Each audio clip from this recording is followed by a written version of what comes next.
अस्सलाम वालेकुम वरहमतुल्लाहि वबरकातुहू। बेहतरीन ग्रो, उम्मीद है कि आप बाखैरियत होंगे। अल्लाह ताला हम सब की शरह सदर फरमाएँ।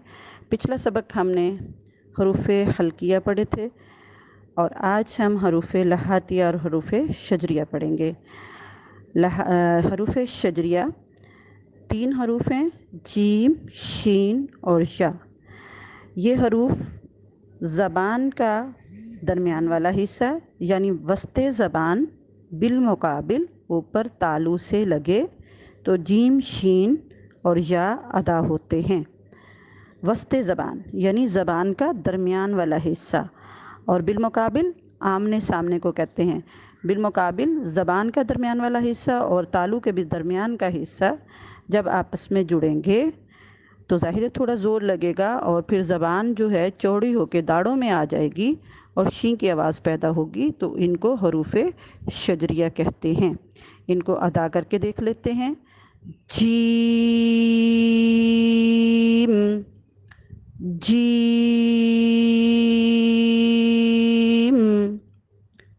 जीम,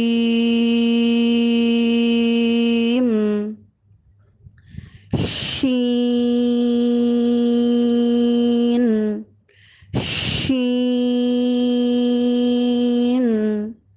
शीन, शीन,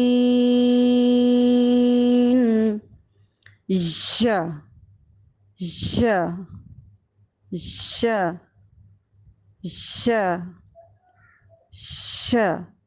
अब देख लेते हैं हरूफ लहातिया। हरूफ लहातिया जो हैं ये 2 हरूफ हैं, क़ौफ़ और काफ। 2 नुक्तों वाला क़ौफ़ और बारीक काफ। 2 नुक्तों वाला काफ जब ज़बान की जड़ ऊपर गोश्त तालू के साथ लटका हुआ गोश्त का हिस्सा यानी कवा, एक बारीक सा होता है वो कवा अंदर, उसका नोक और ज़बान की जड़ जब आपस में जुड़ती हैं तो क़ौफ़ अदा होता है और इसको पुर करके पढ़ते हैं। क़ौफ़, क़ौफ़, क़ौफ़, क़ौफ़ और काफ। काफ ज़बान जो है वो अब कवे को नहीं जुड़ेगी बल्कि ज़रा मुंह की जानिब आ जाएगी और बारीक करके इसे पढ़ेंगे। काफ,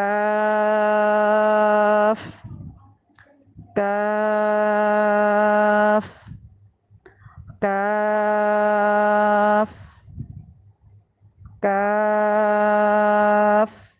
इनको अदा करते हुए क़ौफ़ जो है इसको अदा करेंगे तो आपके होंठ जो हैं वैसे थोड़े गोल होंगे और जब काफ को अदा करेंगे तो होंठ थोड़े खिंच जाएंगे। तो इस तरह से ये हरूफ अदा होंगे।